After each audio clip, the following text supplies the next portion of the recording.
Tokoh yang kedua, murid Yesus yang kedua adalah Simon Petrus. Latar belakangnya dari Betsaida, daerah Galilea. Saudaranya Andreas, putra Yunus, berprofesi sebagai seorang nelayan.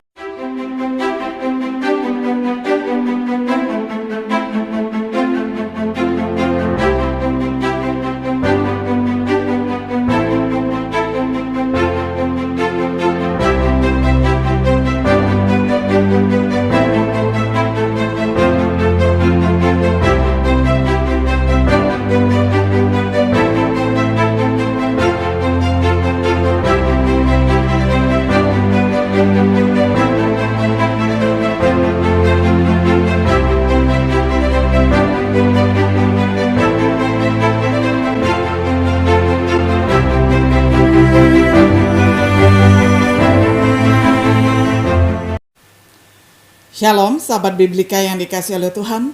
Sungguh senang kita dapat berjumpa kembali di dalam acara refleksi sahabat Biblika. Pada hari ini kita tiba pada episode yang ke-6 di dalam serial pembahasan kitab Injil Yohanes dengan tema Murid Pertama. Saya akan bacakan firman Tuhan untuk kita semuanya dari Injil Yohanes pasal 1 ayat 35 sampai ayat yang ke-51. Saya akan bacakan untuk kita semuanya di dalam terjemahan sederhana Indonesia. Pada hari berikutnya, Yohanes Pembaptis berdiri lagi di tempat itu bersama dengan kami, 2 orang dari murid-muridnya. Waktu dia melihat Yesus sedang lewat, dia berkata, "Lihat, itulah dia anak domba Allah." Dan waktu kami mendengar dia berkata begitu, kami berdua langsung mengikuti Yesus dari belakang. Ketika Yesus berbalik dan melihat kami sedang mengikutinya, dia bertanya, "Cari apa?" Kami menjawab, "Rabi, tinggal di mana?" Panggilan Rabi dari bahasa Ibrani yang artinya guru. Lalu dia menjawab, "Ikut saja dan kalian sendiri akan lihat." Lalu kami mengikuti dia dan melihat di mana dia tinggal. Dan mulai hari itu, kira-kira jam 4 sore, kami tinggal bersama-sama dengan dia.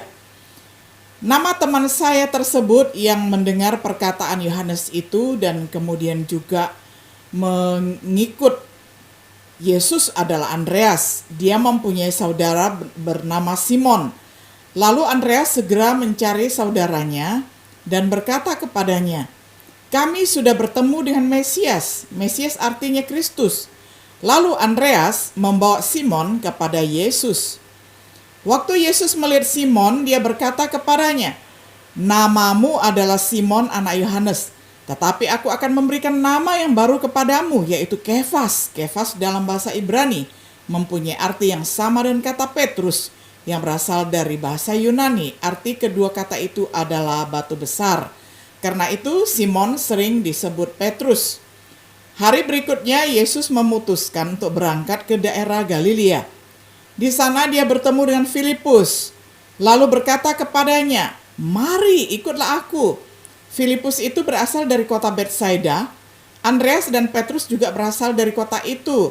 Sesudah itu Filipus mencari Natanael dan berkata kepadanya, "Kami sudah menemukan orang yang dinubuatkan oleh Musa dalam buku hukum Taurat dan juga yang dinubuatkan oleh para nabi. Dia adalah Yesus, anak Yusuf dari kampung Nazaret." Kata Natanael kepada Filipus, "Apakah mungkin seorang yang baik bisa berasal dari kampung itu?" Lalu Filipus menjawab, "Mari dan lihat sendiri." Waktu Yesus melihat Natanael sedang datang, dia berkata tentang Natanael kepada kami, "Lihat, dia ini adalah orang Israel sejati yang tidak mungkin menipu." Natanael bertanya, "Bagaimana Bapak bisa tahu tentang saya?" Lalu jawab Yesus kepadanya, "Sebelum Filipus memberitahu tentang aku kepadamu, aku sudah melihat kamu sedang duduk di bawah pohon ara." Lalu Natanael berkata kepada Yesus, "Guru, engkau adalah anak Allah, Raja orang Israel." Dan Yesus berkata kepadanya, "Apakah kamu percaya hanya karena aku berkata kepadamu bahwa aku sudah melihat kamu duduk di bawah pohon ara? Nanti kamu akan melihat hal-hal yang jauh lebih ajaib daripada itu." Lalu Yesus berkata lagi kepada dia, dan juga kepada kami semua yang ada di sini, Apa yang aku katakan ini memang benar. Kalian akan melihat langit terbuka dan malaikat-malaikat naik turun melalui Anak Manusia, yaitu aku. Sampai sedemikian jauh pembacaan firman Tuhan dari Yohanes 1 ayat 35 sampai ayat yang ke-51. Sahabat Biblika yang dikasihi oleh Tuhan, pelayanan Yohanes Pembaptis adalah untuk mempersiapkan jalan kepada Yesus. Dia datang untuk memberikan kesaksian tentang terang, agar semua orang menjadi percaya. Yohanes memang memberikan kesaksian tentang Yesus sebagai anak domba Allah yang menghapus dosa dunia, sebagai anak Allah yang membaptis dengan Roh Kudus. Karena kesaksian Yohanes Pembaptis, Yesus mulai memanggil para murid. Murid-murid pertama adalah mereka yang pernah menjadi murid Yohanes. Karena kesaksian Yohanes, mereka mulai mengikut Yesus. Dalam Injilnya, Rasul Yohanes menggambarkan mereka sebagai murid yang pertama. Dimulai dengan dua kakak beradik atau dua bersaudara, yakni yang pertama adalah Andreas. Latar belakang Andreas adalah berasal dari Betsaida, daerah Galilea. Saudaranya bernama Simon Petrus, anak-anak Yunus, dan mereka berprofesi sebagai nelayan. Panggilannya untuk pemuridan dan kemudian kerasulan. Dia adalah murid yang pertama dari Yohanes Pembaptis yang dirujuknya kepada Yesus. Ini terjadi di Betabara, yakni di Betania di seberang sungai Yordan. Beberapa orang berpikir bahwa murid lainnya adalah Rasul Yohanes. Dia tinggal bersama Yesus hari itu dan kemudian menemukan saudaranya Simon. Kemudian Yesus secara resmi memanggil mereka untuk menjadi muridnya. Ini terjadi di tepi Danau Galilea setelah Yohanes Pembaptis dijebloskan ke dalam penjara. Kemudian dia terpilih menjadi salah satu dari 12 rasul. Andreas yang membawa kepada Yesus seorang anak dengan 5 roti dan 2 ikan, membantu Filipus memperkenalkan Yesus kepada beberapa orang Yunani. Andreas adalah termasuk murid yang menanya Yesus tentang penghancuran kota Yerusalem. Dan Andreas ini juga terdaftar di antara mereka yang ada di Yerusalem setelah kenaikan Yesus ke surga. Menurut literatur apokrifa, ibunya adalah Yohana dan dari suku Ruben. Seperti Thomas, dia terpaksa untuk percaya kepada kebangkitan Yesus dengan menyentuh kakinya. Berbagai sumber mengaitkan pekerjaannya sebagai misionaris di Bitinia, Sithia, kemudian Yunani, dan Efesus. Diperkirakan telah disalibkan di Yunani, disalib dengan salib yang berbentuk X. Seorang murid pertama Yohanes Pembaptis kemudian menjadi murid Yesus, mengungkapkan karakter rohaninya sebagai seseorang yang mengabdikan diri untuk melayani kehendak Tuhan. Tokoh yang kedua, murid Yesus yang kedua adalah Simon Petrus. Latar belakangnya dari Betsaida, daerah Galilea. Saudaranya Andreas, putra Yunus, berprofesi sebagai seorang nelayan. Panggilannya untuk pemuridan dan kemudian kerasulan diperkenalkan kepada Yesus oleh saudaranya yang bernama Andreas di Betabara ataupun di Betania di seberang sungai Yordan. Yesus menamainya Kefas dalam bahasa Aram, Petrus dalam bahasa Yunani, artinya adalah batu. Kemudian Yesus secara resmi memanggilnya untuk menjadi muridnya saat ia sedang menjala ikan di tepi Danau Galilea bersama dengan rekan-rekannya Yakobus dan Yohanes. Kemudian dia terpilih menjadi salah satu dari 12 rasul. Keutamaannya terlihat dari namanya yang disebutkan pertama kali dalam daftar nama para murid Yesus, termasuk murid di lingkaran dalam. Dikenal karena penyangkalannya terhadap Kristus dan selanjutnya mengalami restorasi. Tokoh kunci di paruh pertama kitab Kisah Para Rasul, menurut literatur apokrifa, diduga meninggal sebagai martir di Roma sekitar tahun 67 Masehi. Konon telah disalibkan oleh Nero terbalik menurut permintaannya sendiri. Kekayaan informasi tentang Petrus dalam Injil dan Kisah Para Rasul mengungkapkan kekuatan Injil untuk mengubah orang yang sederhana, manusia yang lemah, menjadi batu pemuridan yang sejati.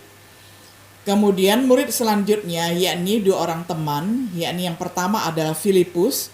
Latar belakangnya adalah dari Betsaida daerah Galilea. Nama Yunani menunjukkan hubungannya dengan Yunani juga. Panggilannya untuk pemuridan dan kemudian kerasulan. Panggilan awal untuk mengikuti Yesus terjadi di sini, di Betabara ataupun di Betania di luar sungai Yordan. Dia segera memberitahu Natanael tentang Yesus, bahwa dia telah menemukan dia yang ditulis oleh Musa dan para nabi. Mengundang Natanael yang skeptis untuk datang dan melihat anak domba. Terpilih menjadi salah satu dari 12 rasul. Ditanyakan oleh Yesus tentang roti untuk memberi makan 5.000 orang. Didekati oleh orang Yunani yang ingin melihat Yesus. Dialah yang bertanya, "Tuhan, tunjukkan Bapa kepada kami." Menurut literatur apokrifa, diduga dia berasal dari suku Zebulon. Beberapa orang mengidentifikasi Natanael sebagai orang yang ingin menguburkan terlebih dahulu ayahnya, menghabiskan bagian akhir hidupnya di Frigia, disalibkan di sana. Undangan Filipus untuk Natanael agar datang dan melihat adalah sebuah ilustrasi penginjilan pribadi. Natanael, latar belakangnya dari Kana, daerah Galilea, mungkin seorang nelayan juga. Panggilannya untuk pemuridan dan kerasulan. Didekati oleh Filipus yang memberitahukannya tentang Yesus. Natanael pada awalnya skeptis karena Yesus dari Nazaret. Dia berkata, "Dapatkah sesuatu yang baik datang dari Nazaret? Lihat, apakah Kristus akan keluar dari Galilea? Lihat, cari dan lihatlah, karena tidak ada nabi yang datang dari Galilea." Orang-orang tidak mengharapkan sesuatu yang baik datang dari Nazaret, daerah Galilea.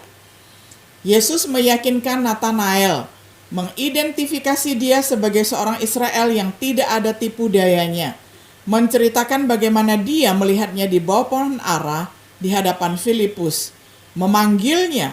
Mungkin Yesus melihatnya sedang dalam renungan ataupun devosi pribadi. Kemudian mendorong Natanael untuk mengatakan, "Rabi, engkau adalah anak Allah, engkau adalah Raja Israel." Natanael yakin bahwa guru atau rabi ini adalah Mesias.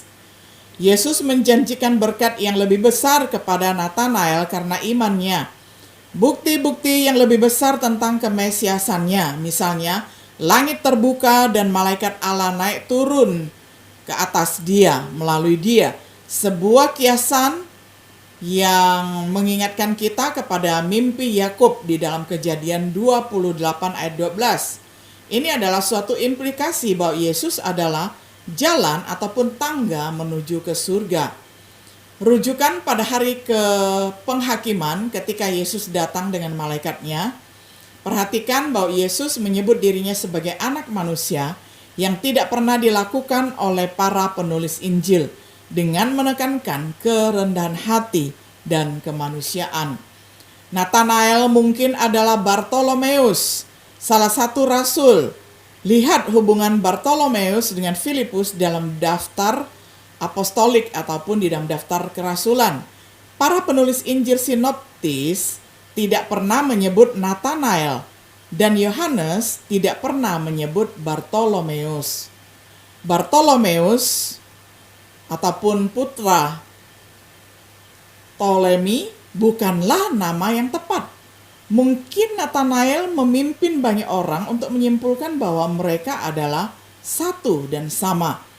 Menurut literatur apokrifa, dia adalah Simon putra Kleopas, bukan Bartolomeus, dan salah satu dari ke-12 murid.